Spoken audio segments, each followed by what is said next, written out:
প্রিয় দর্শক, আসসালামু আলাইকুম। আজ আমি তৈরি করে দেখাবো চিকেন রোস্ট।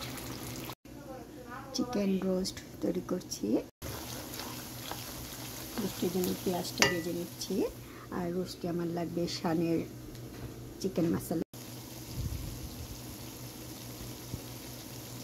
এখন দিয়ে দিব আদা রসুনের পেস্ট,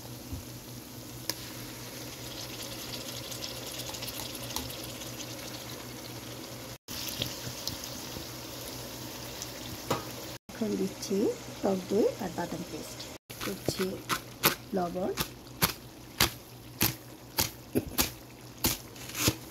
অ্যাড করছি শানের চিকেন মশলা।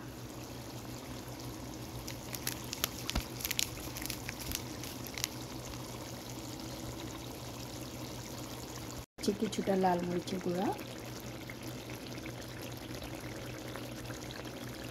করছি ভাজা জিরা গুঁড়া। এখন সব একসাথে খুব ভালো করে কষিয়ে নেব।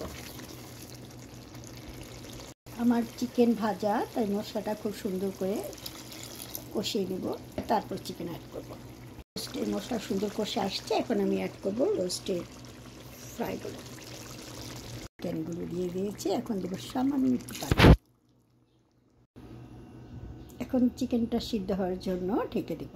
অ্যাড করছি কিছুটা দুধ। রোস্ট প্রায় শেষ পর্যায়ে লাস্টে দিব ঘি। আমার চিকেন রোস্ট